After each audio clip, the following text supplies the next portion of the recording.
If you marry for money, you will earn every penny. Phil McGraw. Welcome back to our series on class and dating. In our second and final part, we're going to discuss what social class should you date. In the first part of this, I explained the game theory of romantic relationships and the economic incentives of romantic partners look for in primarily long-term relationships and marriages. Do they want true love and a true partnership, or do they want something that is more of a mutually beneficial transaction driven from control, where one person pays social currency in the exchange for control of the relationship? And that doesn't necessarily mean monetarily, because there are other forms of social currency beyond just economic power. And so now that we understand that, and we understand that most people are control seeking relative to true love, and how that varies between the classes, like the middle class tends to be more conventionally romantic, and the lower and upper classes tend to be more control seeking in their mate selection. We can now use this data to determine essentially where people tend to sort in terms of their romantic relationships. And as a result, if you want a successful relationship, what class should you date in? And pardon me for not being as articulate on this maybe as I am on some other videos, because my background is mostly in economics and finance, not in social psychology. But hopefully my insight of bringing my financial skills to a more social psychological problem can provide some new insights. And since this is the Valentine's Day special, this is probably the last one of these type of topics you'll hear about until next February.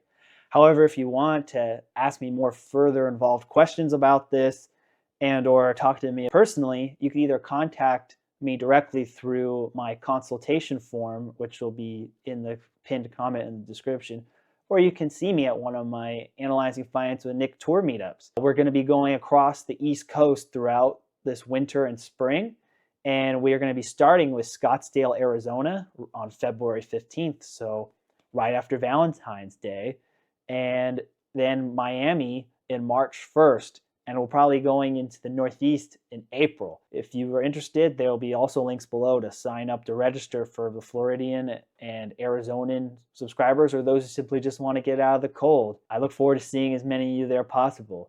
But now let's get back to the premise of this video, which is basically class pairing and long-term romantic relationships.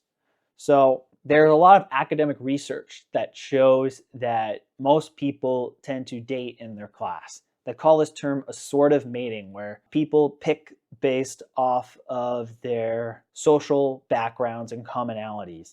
So example, so say people who are Ivy League educated are more likely to marry other Ivy League educated people. And it's the same with across the class ladder. And basically since the 1970s, with the fact that colleges have become more class-based institutions, and if you want to know more about my thoughts on that, watch my video about the Ivy League class. Assortive mating has become easier, and as a result, it's become more common, and a lot of people are blaming it for inequality. But it's not really simply just people trying to preserve their status is what's driving this. There are real compatibility reasons for it, and that's what we're going to get into here. As you see in this chart here, romantic motivations by class, the middle classes tend to be more romantic.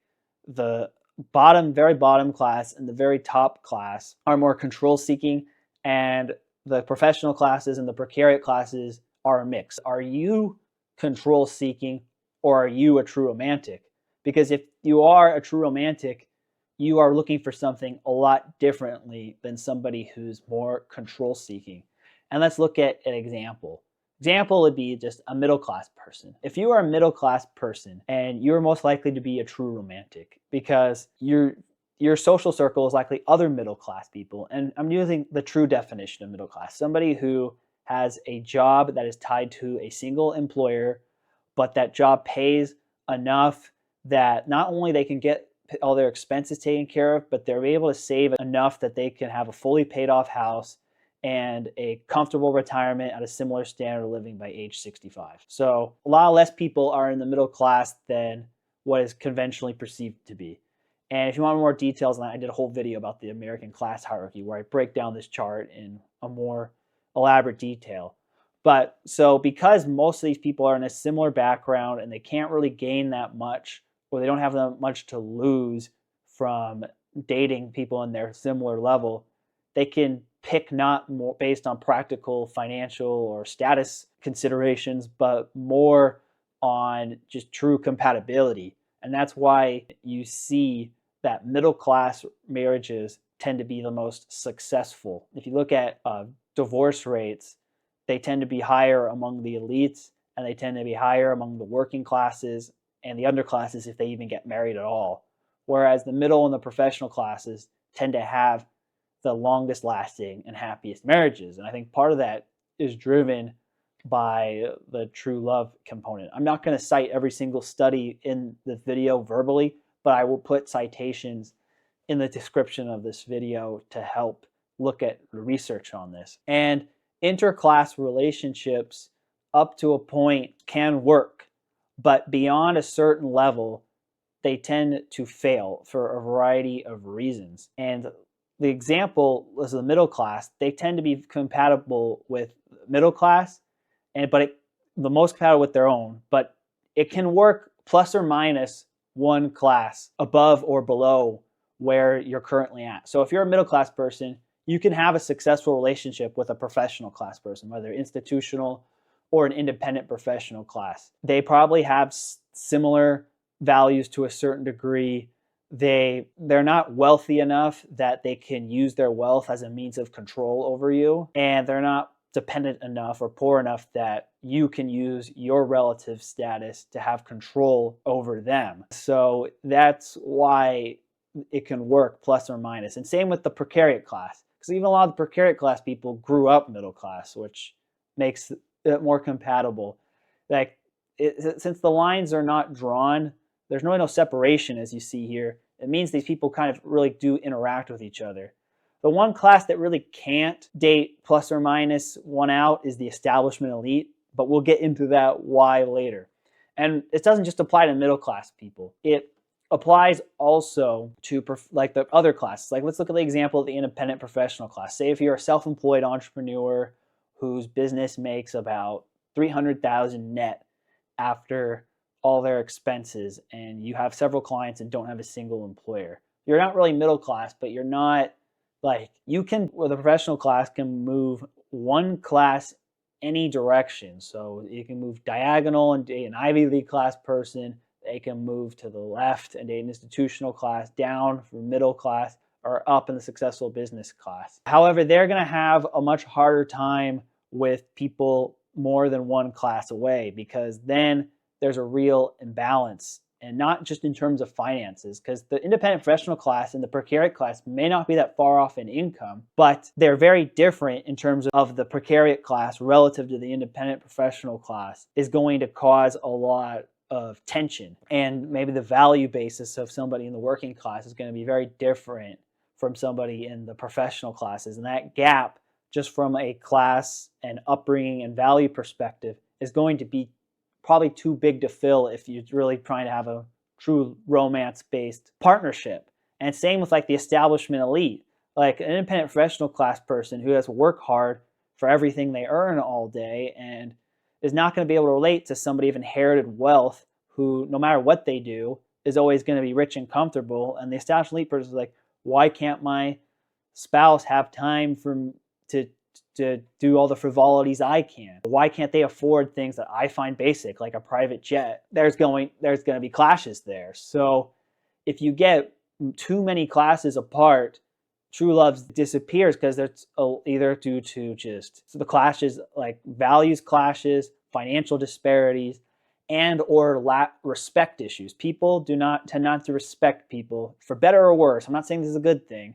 who are two classes or more below them. So that's why people at certain classes, when they listen to people talk in the higher classes, think that they are out of touch or don't get it, because they don't get it. They're in different worlds.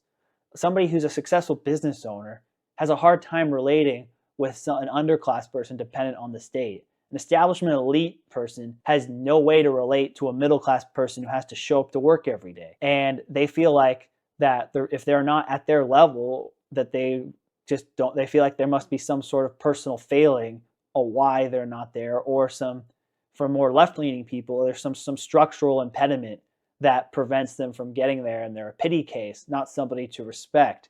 Either way, whether it's out of pity or out of contempt, the respect for people more than a two-class gap is very hard for people to fill unless if you have extremely high levels of emotional intelligence. And so that's why the result, it generally tends not to work. And the evidence for this is in divorce rates. There's significant evidence that interclass relationships fail, and they fail at higher rates than interracial relationships or interfaith relationships.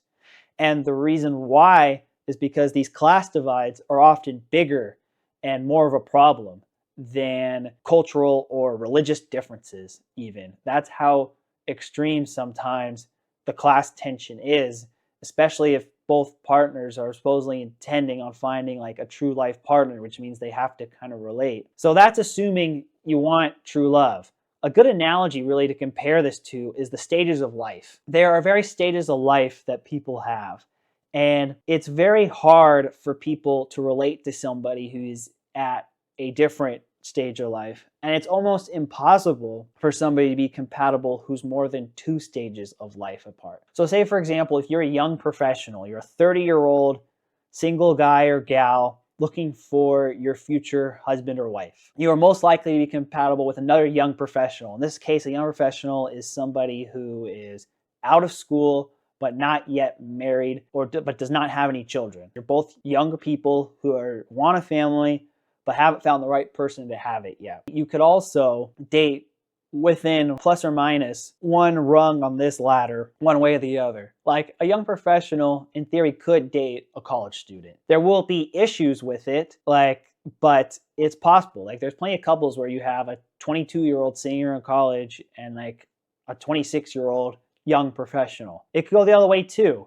A young professional can, in theory, date a divorcee, a single parent, or a committed child-free single, like somebody who's over 40 and decided they never want kids. In theory, it can work, but there's also a lot of issues. Like the student is going to have a harder time relating with a young professional than they are dating somebody who's still in school. I consider like graduate students or students older in life in the young professionals category because they've had some real world life experience, whereas people who straight out of high school to college have not. That's why I put 18 to 23 here, just as a reference. If you go, say, more than 2 rungs, it's pretty much impossible to have a healthy true love relationship. Like the odds of, say, a student having a successful romantic relationship with a committed child-free single is not going to work. Or a young professional who does want a family one day is going to have a hard time marrying an empty nester. Or a retiree is probably not going to want to date a single parent because if they had kids, their kids are already grown up and they don't probably want to go back to having young kids in the house. In fact, I think the class ladder might be more flexible than the stages of life one.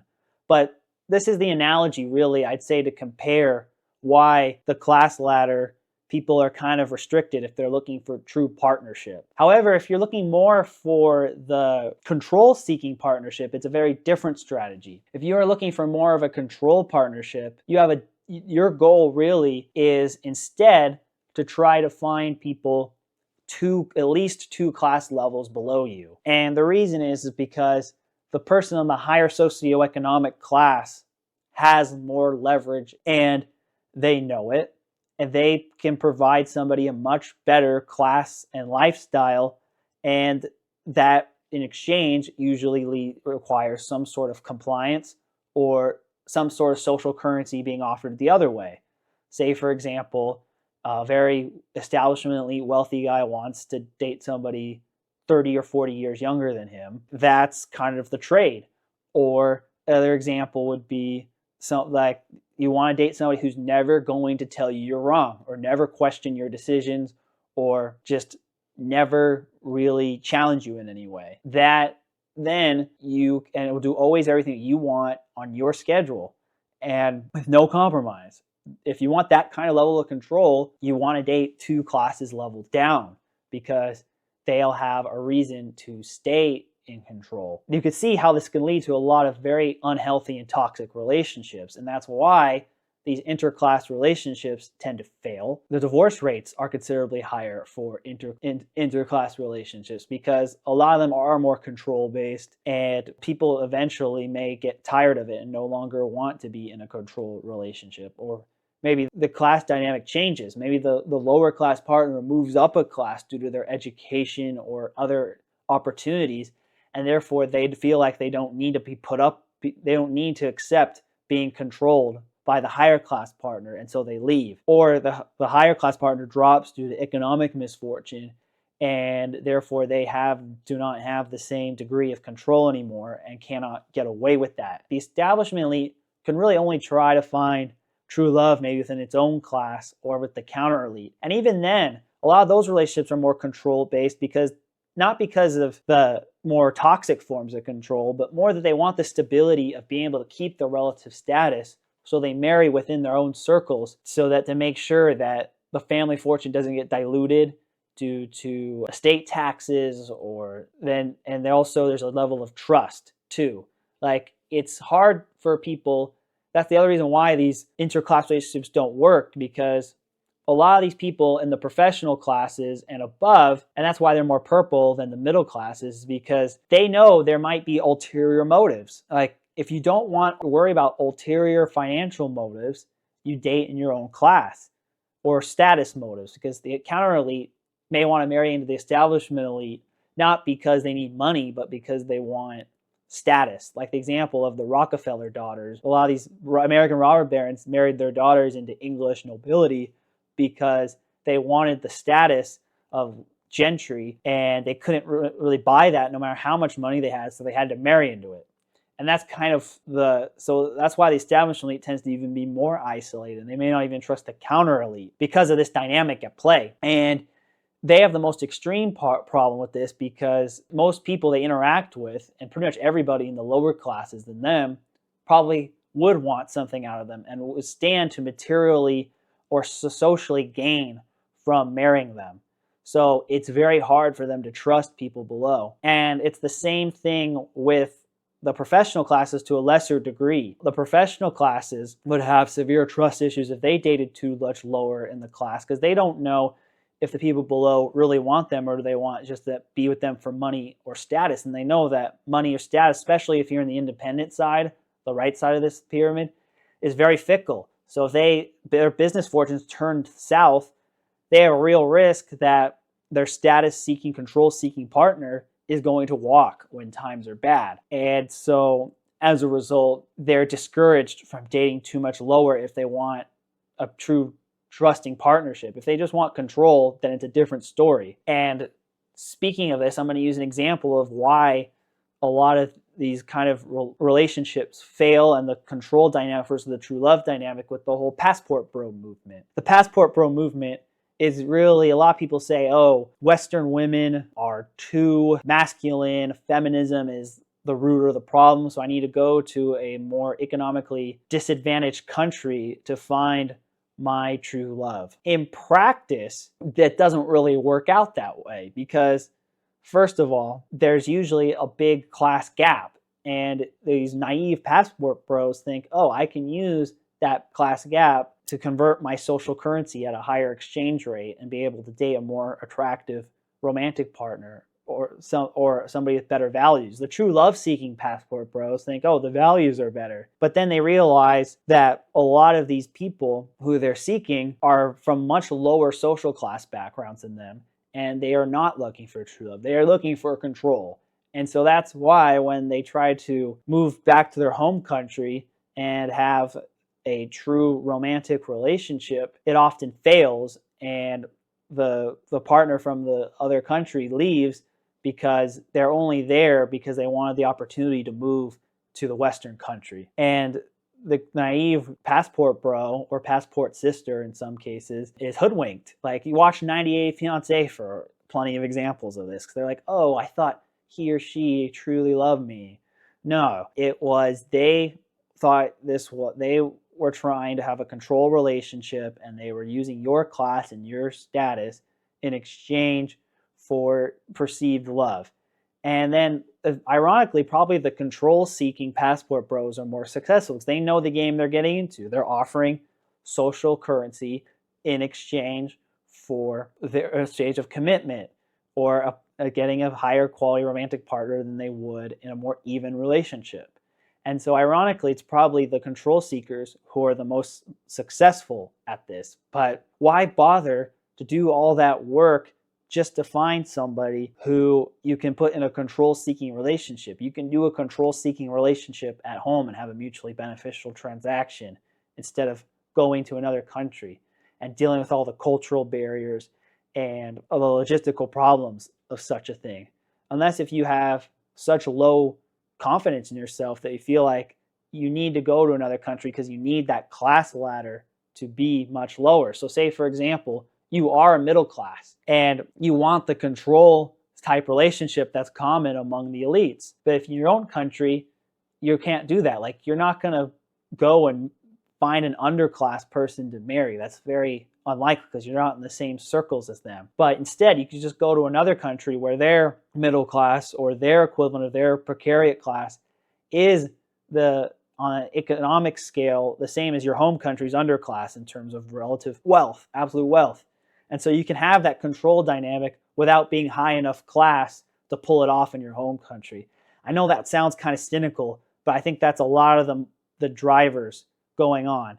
And so if you are going to have, and I'm not against international relationships. I mean, I've known plenty of successful couples with people from different countries. But if you want a successful international relationship based on true love, you need to find somebody who is in your similar social class, and not for their standard, but like for your own country's standard.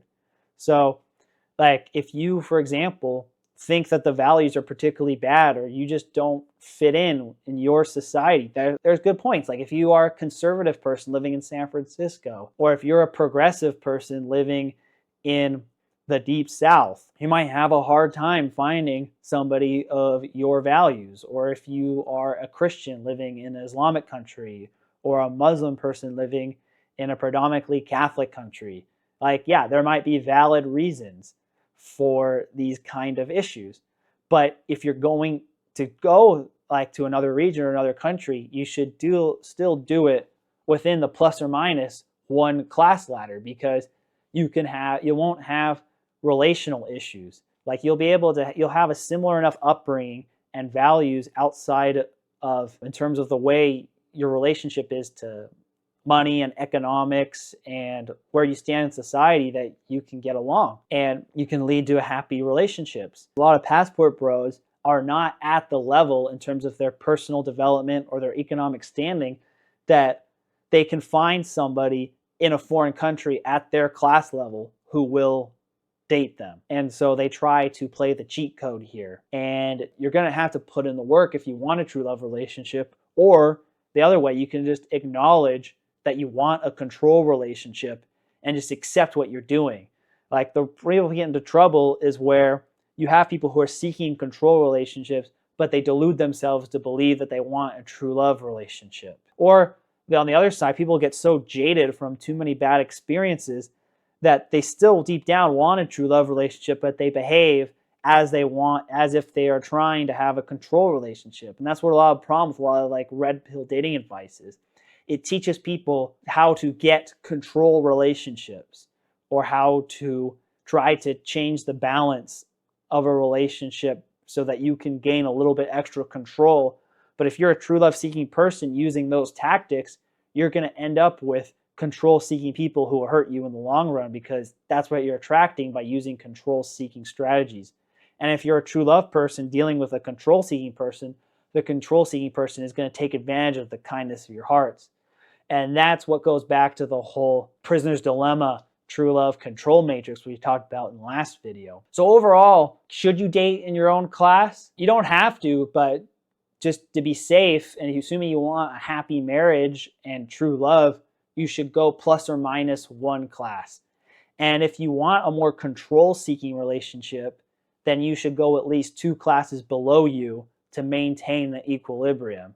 So just be honest with what you want, and based on what you want, choose the type of people who would be amenable or compatible to that kind of arrangement. If you like this kind of content, feel free to leave in the comments. Do you want true love? Do you want a control-seeking relationship?